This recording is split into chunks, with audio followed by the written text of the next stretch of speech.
Here's our big timeline, and in the last lecture we covered the first couple hundred years of the last millennia before the Common Era. And you can see that this is about where the Persians are, and the Egyptian Empire is still happening, and also the Etruscans are starting up around this time. Specifically, we are going to look at the Sanctuary of Apollo, the chorus figures, and some vases, and some statues on the pediment of a temple. And we're going to spend a lot of time on that because it's really fascinating, the sort of two sides of this temple. As you can see, there is the Hirschfeld crater, or the dipylon that we looked at before, which was covered in geometric patterns. And we're moving out of the geometric period. We're leaving Orientalizing behind, and we're about to watch the Greeks begin to separate themselves from the rest of the world in the way their art looks. Okay, around this time, Greek art changed because the Greeks were very innovative. So the question is, why were they innovative? And there are a few reasons. One, as they emerged from the Dark Age and the villages coalesced in the city-states, some communities resisted the rise of a single tyrannical ruler. That was the reason for the Dark Age in the first place. Instead, they sought a culture of equal standing among native adult men.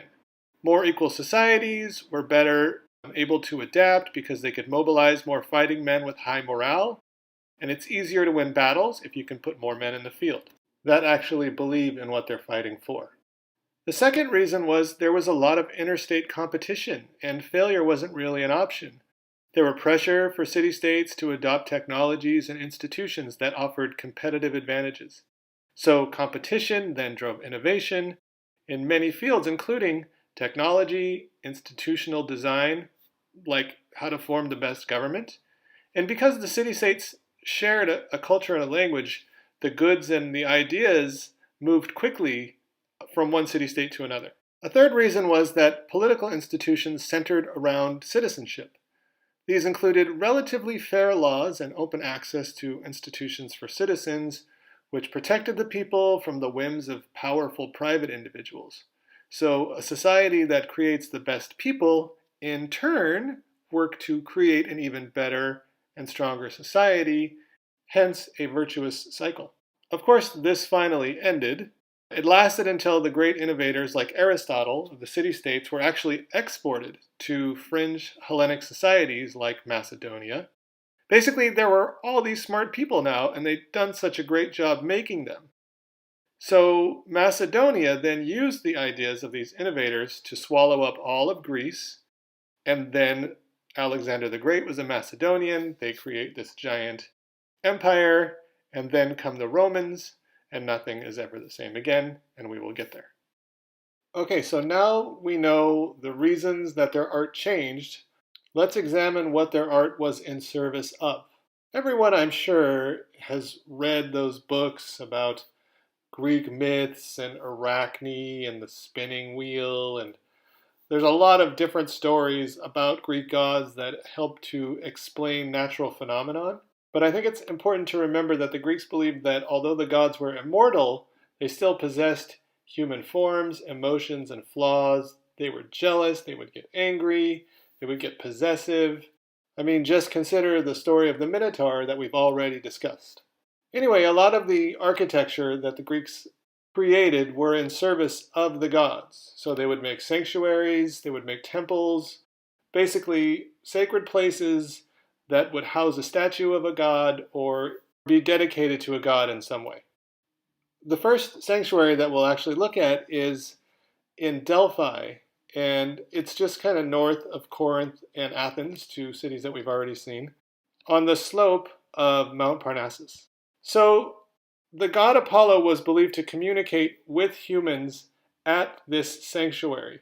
So people would travel to this sanctuary, and there would be a prophetic session. So the oracle was usually an older woman of blameless life chosen from among the peasants of the area. She would descend into this basement cell and then breathe in these sacred fumes. The jury is still out on what she was actually breathing. Some people say it might have been just high concentrations of methane. There's a lot of different theories. It could have been that she just was inhaling different floral combinations with oleander. We're not really sure what she was breathing. Plutarch, who I've mentioned in the past, said that when he went there, he smelled something sweet. So that has people scrambling to try to figure out what it was she was actually smelling. Anyway, the divine communications from this older woman, Sibyl prophet, would be interpreted and written down by male priests, and it would often be in ambiguous verse, so you couldn't really hold him to anything if you got it wrong. Or sometimes the oracle would simply communicate directly with the petitioners. The sanctuary of Apollo was largely developed during the Archaic period, and it included a main temple and a performance and athletic area and many monuments. Another specific building that you would find at Delphi was the treasure of the Syphilians, and this treasury was built between 530 and 525 BCE. We're going to start getting really specific with dates, by the way, because we have all these dates available to us now. An interesting thing about this, and we will see this again when we discuss the Acropolis, is that instead of columns, it featured caryatids. And caryatids are carved forms of women on pedestals that support an Ionic entablature, which just basically means the top of the column. The frieze, which is that band over the top of them, and pediments originally contained relief sculpture that would have been painted. This is the temple of Afaya at Ejenna, which is an island kind of right in between Corinth and Athens. It's basically a rectangular building with a triangular top.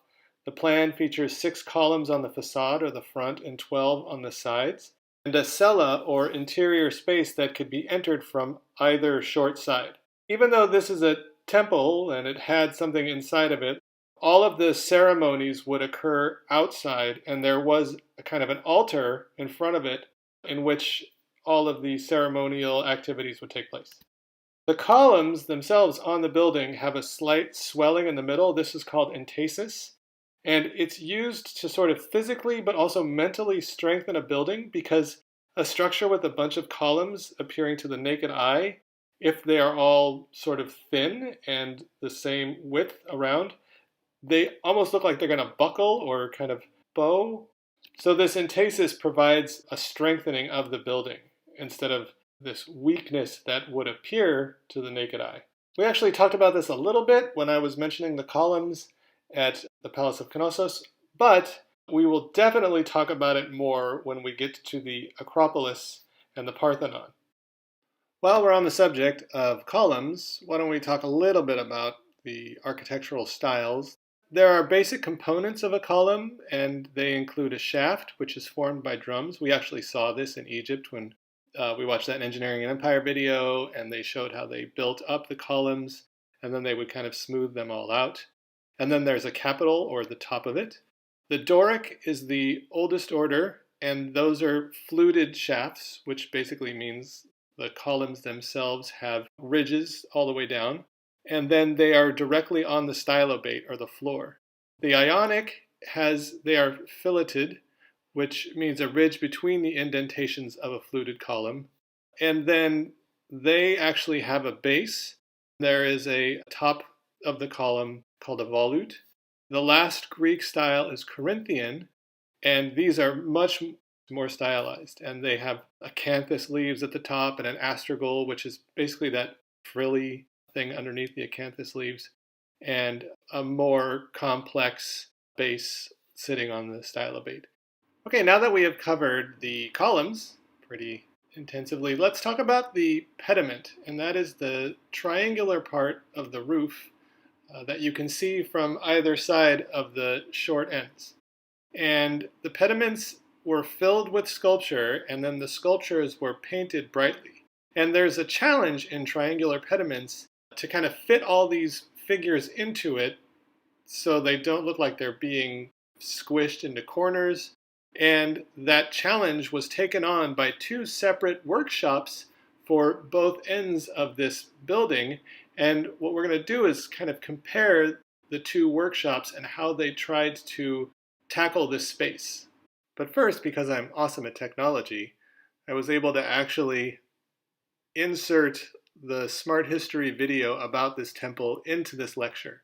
So this lecture seems really long, but also it's like a 14-minute video that we would have watched in class together anyway. So I will talk at you more when the video is over.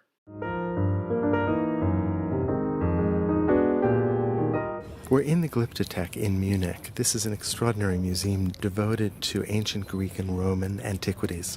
And that's all thanks to Prince Ludwig of Bavaria, who in the early 19th century said he wanted to found a collection of antique works of sculpture because, as he said, we must also have in Munich what in Rome is known as a museum. I love that. Museum wasn't even a commonly used word. The idea of a public collection was just coming into being in Britain, in France, and here in Germany. And Ludwig was ambitious for Munich. He wrote, "I will turn Munich into a city of the arts, so that no one can claim to know Germany who has not also seen Munich." So art was a way of really putting a city on a map. It spoke to its cultural superiority. And Ludwig put together an incredible collection. And we're looking now at one of the great treasures of the museum, the sculptures from the pediment of the Temple of Afaya on the island of Ejenna, just off the coast of Greece. This is an island that's visible from Athens, so it's very close to the Greek mainland. And we really shouldn't say pediment, we should say pediments. Let's unpack that just a little bit. On a Greek temple, imagine the Parthenon. So this is a long structure with a gable at either end, that is, above the colonnade. At either short end of the temple, there is a low triangle. And historically, those were areas that were filled with sculpture. On the Temple of Afaya, there was a pediment on the east side and on the west side, on the two short ends of the temple. The sculptures that filled these pediments were discovered in the early 19th century when some German architects were surveying the ruins of the temple, and they were soon put on auction, and Ludwig was very pleased to acquire them for his new museum. The pediment sculptures were not made at the same moment, and that makes them even more interesting because it helps us see the evolution of Greek sculpture. The West pediment was earlier, and we think that those sculptures were carved when the temple was actually built about 490 BCE. The east side were later, and what's really interesting is those older West sculptures are in the Archaic tradition, but the East pediment sculptures are just taking on the characteristics of the style that we'll come to know as the classical. We could say it's an early moment of the classical for the sculptures on the East pediment. It's this moment of transition as the style is really just being invented.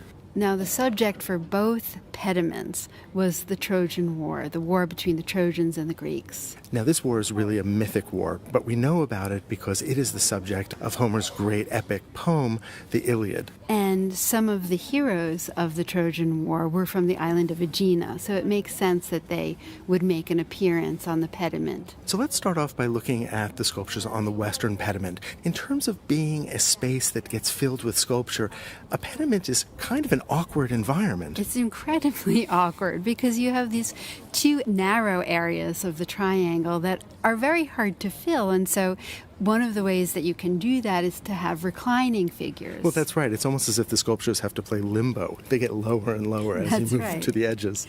But in this case, the sculptor has really been inventive and has found a marvelous solution. In the very center of the pediment, on both the east and the west sides, we have a standing figure, noble, looking outward, the goddess Athena. And Athena was known as the goddess of war, in addition to being the goddess of wisdom. So on the west pediment, we see Athena now holding a modern shaft that is meant to represent a spear that would have originally been there, perhaps in wood, more likely in bronze or some other metal. When we look at Athena, we see a figure who looks typically archaic in style.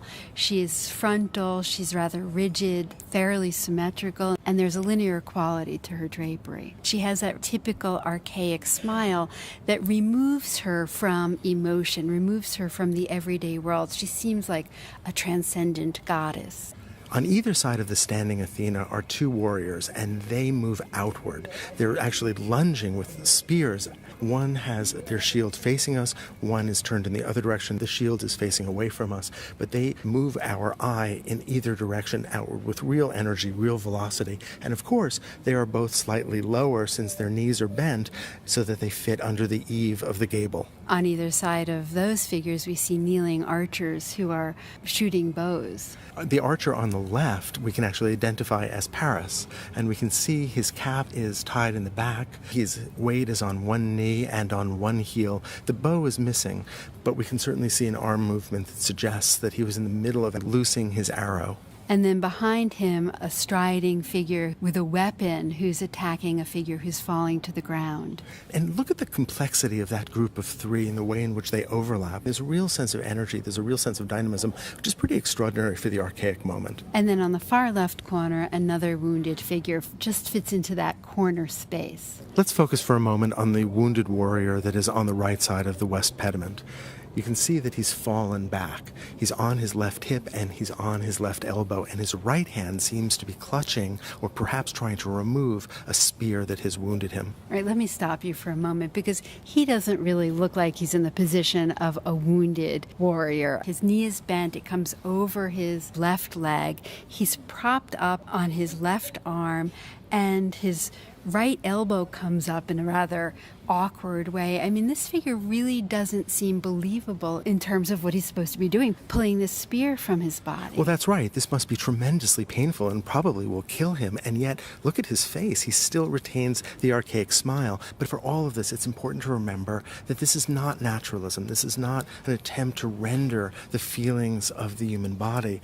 This is a highly stylized, very schematic structure. And in a way, the figure is a symbol more than a real figure, a symbol of a fallen warrior in the Trojan War. One art historian has likened this figure to vase painting, where there was an attempt often to raise torsos up so that you could see the full musculature in the entire front. And so this is not about naturalism, it's about revealing the body in a way. The same art historian likened this figure to a reclining chorus, and that's exactly how he looks. It's as though a standing chorus figure has been tipped over. This is so different than what we see on the East Pediment, which dates from only about a decade or two later, where we see the beginnings of the classical style. Let's go take a look.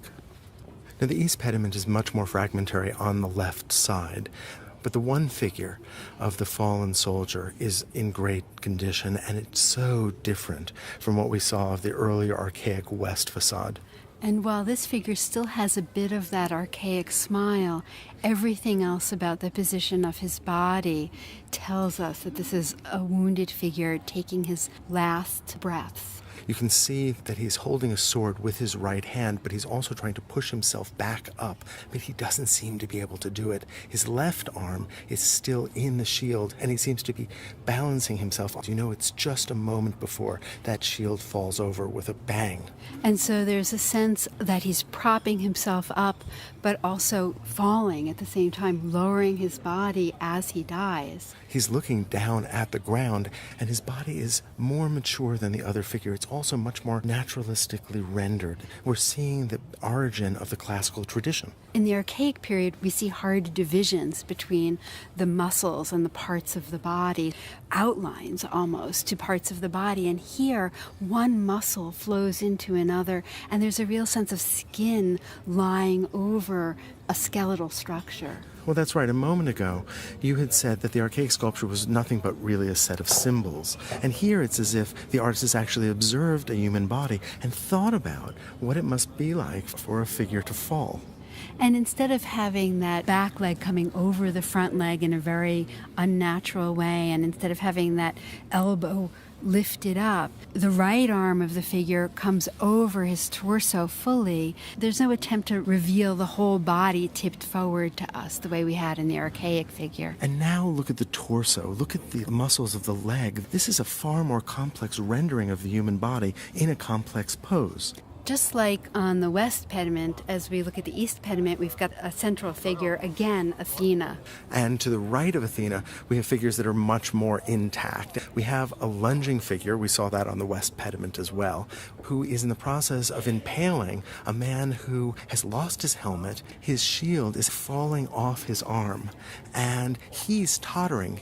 he has lost his balance. He looks as though he's about to collapse. We know he's lost his helmet because the young man who's in back of him, who seems to be trying to aid him and running towards him, is holding a fragment that we know would have originally been his helmet. His body forms a diagonal in that lunge and so fits nicely into that triangular space of the pediment. And behind him is another archer, just like we saw on the west pediment. Archaeologists think that that archer is actually the one who has hit the wounded warrior on the opposite side. The one who we were discussing before. That's right. And so we have this wonderful unification of action among all of these figures on the east pediment. So we have this more complex narrative, even though the same story is being told. We have a much more complex musculature, much more careful attention to the human experience. And this makes us ask, what has changed? There's just been a few years between these pediments, and yet they are so different. This is always the question that art historians ask as we look at works of art that are separated not by a very long period of time in this case. What has happened in the values of ancient Greek culture that has led them to represent the human figure so differently? Well, if you go back in Greek history, the Greeks were deeply influenced by monumental Egyptian sculpture. You can still get a sense of a trace of that in the archaic tradition. But now there's a sense of self-awareness. These are mobile figures out in the world that are almost enacting human emotion, human expression, and human experience. And that is so different from the idea of representation as symbolic, which had so informed earlier Greek art. And so in the classical period, we have figures who we can believe are part of a story. It's a story that we can begin to feel for them. We can sympathize with them as we watch them. And this is a moment in ancient Greek history when the Greeks have just defeated the Persians in battle. This is an epic victory for Greek culture when many of the Greek city-states united to fight their enemy, the Persians. That's right. This common enemy that really should have been victorious. The Persians should have won. It was a much larger army, and the Greeks knew it. And the fact that they were victorious suggested to them that there was a kind of order in the universe. There's a sense now that the world isn't a place that just operates arbitrarily according to the laws of the gods, but it's a place that the human mind, with its sense of the rational, can understand. And so there is a much greater burden placed on the Greeks with this realization. They are now responsible for their own society. They're not part of a kind of random order. They are part of an order that they actually devise.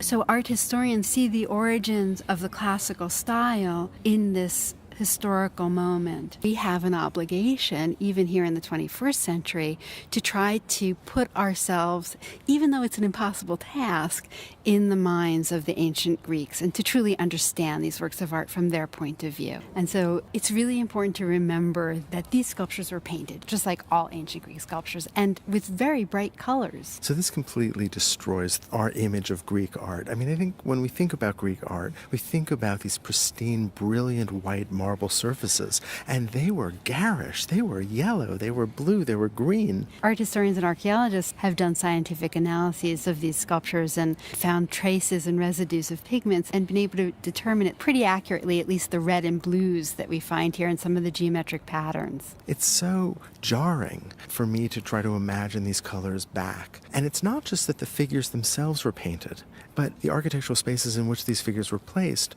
was painted as well. Well, there are so many ways that we're not looking at these the way that the ancient Greeks did. First of all, these were outside in the open air. They were high up on a pediment on this island. Well, certainly the color would have made it much easier to see these figures, which might have been in the shade of the architecture. You know, there's another element that we can reimagine, which is that these figures were not only holding things that have since disappeared, they were holding spears and bows and arrows, but they also had other pieces of metalwork that have since been lost. There was hair, sometimes actually hanging like a kind of bangs over the forehead, and also long locks that came down and framed the faces. In this case, they were made out of lead, and we can actually see little pieces of the remaining lead that are still there, and so we know precisely where they came out of the stone. And that would have helped, I think, create not these figures as single stone objects the way that we see them, but as these much more complex figures that interact with their architectural environments.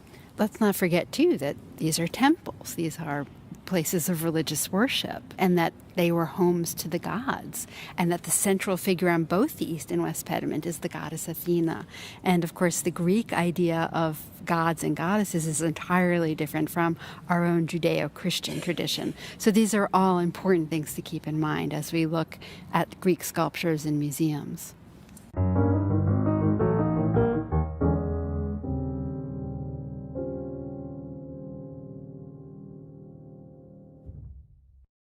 Wow, the production quality on those videos really seems to put my presentations to shame. I mean, I at least poorly photoshopped this finger pointing thingy. Okay, enough self-pity. That was fascinating, right? The way those two different workshops, one a little bit older than the other, approached the creation of the figures and the action and the movement and all the drama.